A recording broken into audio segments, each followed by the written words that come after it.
Selamat datang dalam pembahasan keragaman budaya Indonesia yang akan dibawakan oleh saya, Alisa Diandra Hendra Putri. Indonesia terletak di wilayah strategis.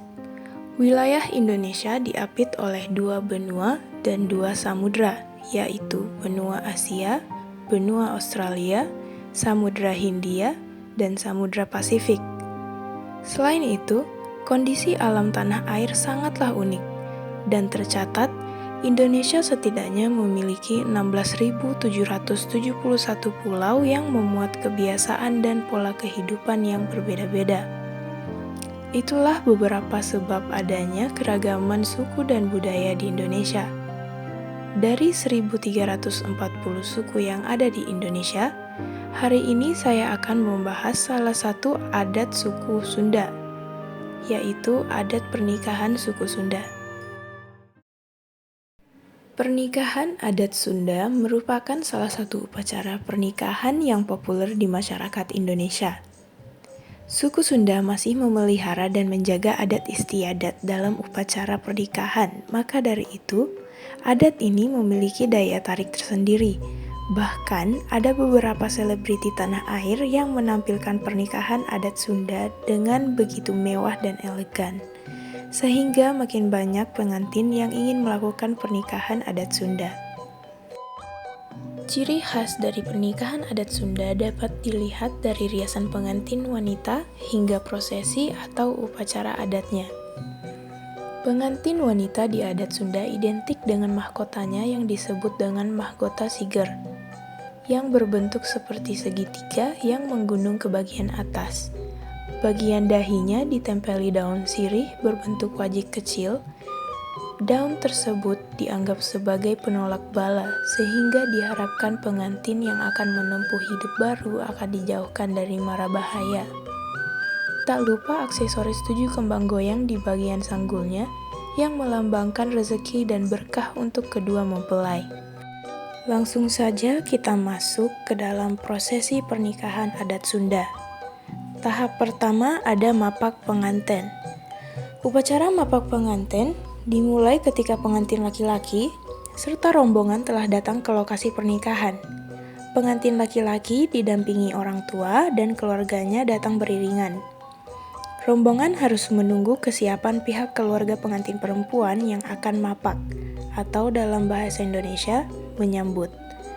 Setelah semuanya siap, Ki Lengser atau penutua adat yang bertindak sebagai pemimpin upacara memberi tanda kepada para panayagan atau pemain musik, pagar ayu atau penari, punggawa atau prajurit penjaga, dan pihak keluarga pengantin perempuan yang akan menyambut kedatangan pengantin laki-laki. Ki Lengser mempersilahkan para punggawa untuk mengawal pengantin laki-laki beserta rombongan. Setelah terjadi percakapan antara Ki Lengser dan ketua rombongan, para pagerayu yang terdiri dari 6 orang kemudian menyambut kedatangan rombongan dengan tarian dan tabur bunga. Selanjutnya ada upacara seserahan. Setibanya calon pengantin pria beserta rombongan di rumah calon pengantin wanita, maka diadakan penyambutan dengan pengalungan bunga yang terbuat dari bunga melati kepada calon pengantin pria yang dilakukan oleh ibu calon pengantin wanita, yang melambangkan bahwa pihak wanita menyambut kedatangan calon pengantin pria dengan hati suci bersih dan tangan terbuka. Dalam upacara ini, orang tua calon pengantin pria menyerahkan putranya kepada orang tua calon pengantin wanita sambil membawa barang-barang keperluan pengantin wanita, yaitu pakaian wanita mulai dari ujung rambut hingga ujung kaki, yang merupakan simbolisasi dari pihak pria sebagai bentuk tanggung jawab kepada pihak keluarga wanita. Yang ketiga, akad nikah. Dengan didampingi oleh calon mertuanya, pengantin pria dibawa masuk ke ruangan akad nikah dan dipersilakan duduk di kursi yang telah disiapkan. Selanjutnya, pembawa acara mempersilahkan kedua orang tua calon pengantin, saksi, petugas dari kantor urusan agama, serta beberapa orang tua dari kedua belah pihak untuk duduk di tempat yang telah disediakan. Pengantin wanita dipersilakan duduk di samping calon suaminya Yang selanjutnya segera dilanjutkan upacara akad nikah. Sebelum ijab kabul dimulai, kedua pengantin dikerudungi tudung panjang yang berwarna putih. Ini melambangkan penyatuan dua insan yang masih murni, lahir maupun batin. Setelah akad nikah selesai, kedua pengantin dipersilakan berdiri untuk serah terima mas kawin dan menerima buku nikah masing-masing. Mas kawin bagi masyarakat Sunda tidak terlalu diutamakan. Hal ini tergantung kemampuan calon pengantin pria yang biasanya telah dirundingkan pada waktu melamar atau pada waktu seserahan. Selanjutnya ada upacara sawer pengantin. Upacara sawer adalah upacara memberikan nasihat-nasihat perkawinan kepada pengantin dan dilakukan di panyaweran yang tempatnya antara halaman dan rumah tempat jatuhnya air dari atap. Karena sawer berasal dari kata awer yang artinya air jatuh menciprat. Pada pelaksanaannya, kedua pengantin didudukan di kursi yang telah disediakan. Wanita di sebelah kiri dan pria di sebelah kanan. Keduanya dipayungi dan didampingi oleh sanak saudara.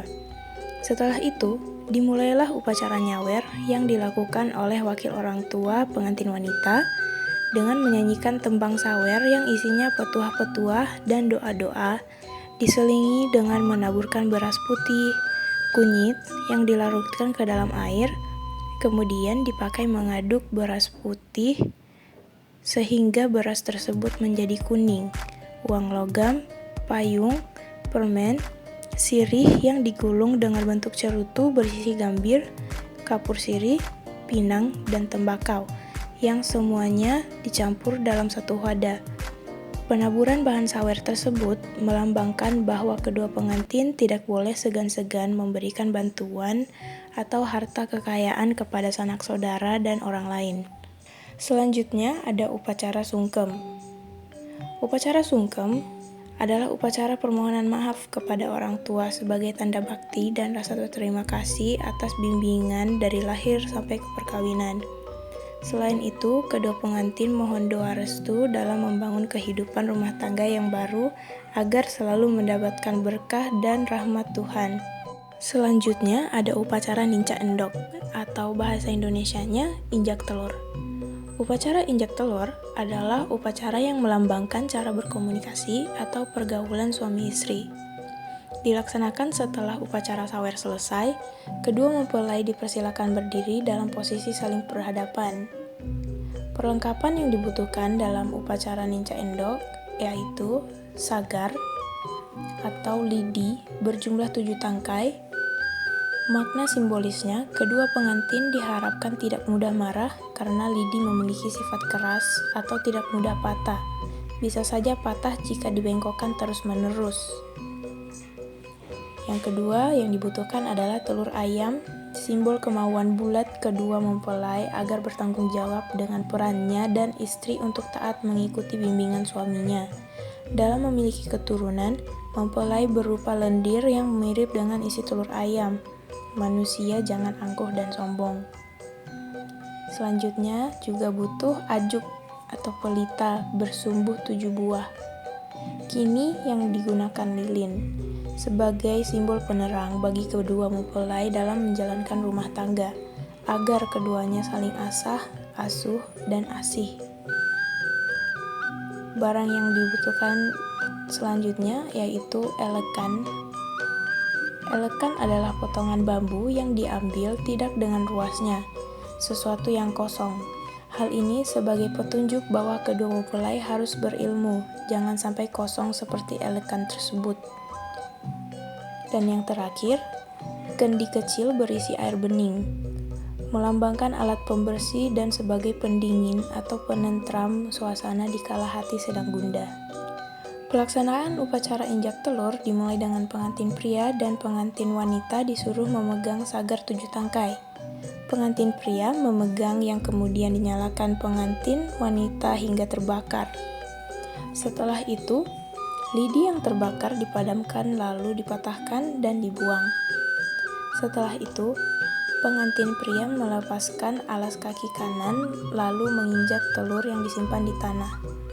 Telur dan elekan harus sekaligus pecah. Pengantin wanita kemudian mencuci kaki pengantin pria yang telah menginjak telur dengan air dari kendi kecil. Setelah airnya kosong, kendi tersebut dibanting sampai pecah yang menjadi simbol istri puas telah melayani suami. Tahap terakhir dalam upacara adat Sunda yaitu upacara Huap Lingkung.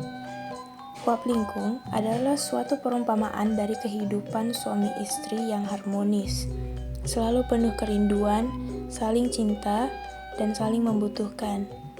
Upacara ini dipimpin oleh juru rias dan disaksikan oleh kedua orang tua pengantin, keluarga, dan kawan-kawan dekat kedua mempelai. Dalam upacara ini, kedua orang tua pengantin menyuapi calon pengantin secara bergantian. Ini melambangkan bahwa suapan-suapan yang dikerjakan oleh kedua orang tua pengantin merupakan suapan terakhir terhadap anak-anaknya. Setelah itu, kedua mempelai memegang bakakak ayam atau ayam bakar. Masing-masing memegang pahanya. Juru rias memberi aba-aba dan kedua mempelai saling tarik bakakak ayam tersebut sampai terbagi dua. Menurut kepercayaan orang Sunda, siapa yang berhasil mendapatkan bagian lebih besar, dialah yang akan membawa rezeki paling besar. Selain itu, bermakna juga bahwa suami istri dalam berumah tangga nanti harus sama-sama bekerja atau saling memberi dorongan dalam mencari rezeki.